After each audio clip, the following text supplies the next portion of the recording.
හැමදාම පන්ති කාමරයට කොට වෙලා ඉන්න අපි අද මේ 4 මායිමෙන් එළියට බහිනවා.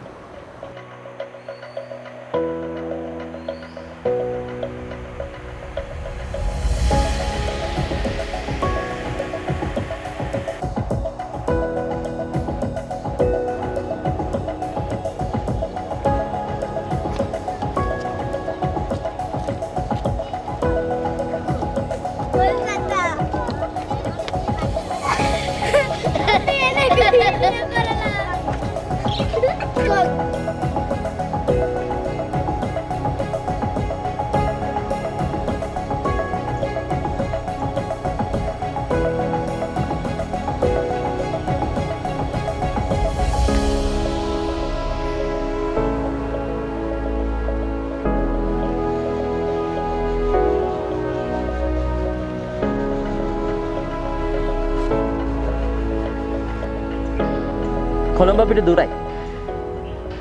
නුවර අපිට ඈතයි. හැබැයි බදුල්ල උසයි.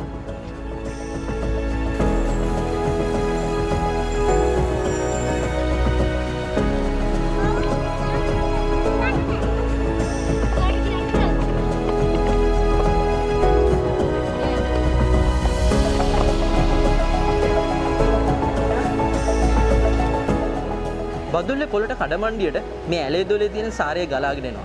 උදේ ඉඳන් වෙහෙස මහන්සි වෙන මිනිස්සුන්ගේ දහඩියෙන් තමයි මේ පොළව හැම වෙලාවෙම තෙත් වෙලා තියෙන්නේ.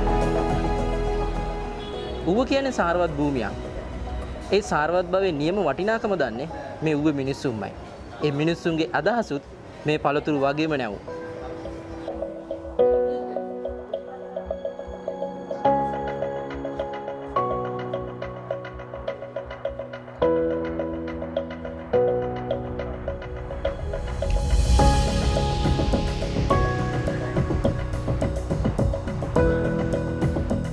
Like the fresh air you can breathe in this Uva, you can experience the same country freshness from these domestic markets. ඌව වෙලස්ස කියලා කියන්නේ රන් ආකරයක්. මිනිස්සෙට දිනු වෙනවා නම් ඕනේ කරන හැම දෙයක්ම මේ පොළවේ තියෙනවා. දිනු වෙන්න කොළඹ යන්න ඕනෙම නැහැ.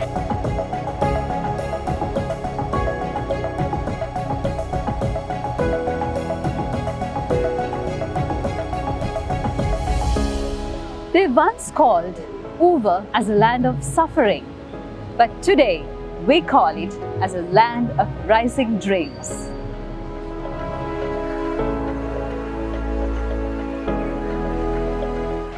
මේ ඌවේ තියෙන සීතල මීදුම ඒ වගේම උලඟ ඒ විතරක් නෙමෙයි සමහරක් කාලවලට තියෙන අධික උණුසුමත් එක්ක ගැට ගැහිලා තියෙන මිනිස්සුන්ගේ අදහස් බිරි කියලා එළියට එන කාලයක් මේකයි. These are the voices of rural change, and that's Uva Dialogue.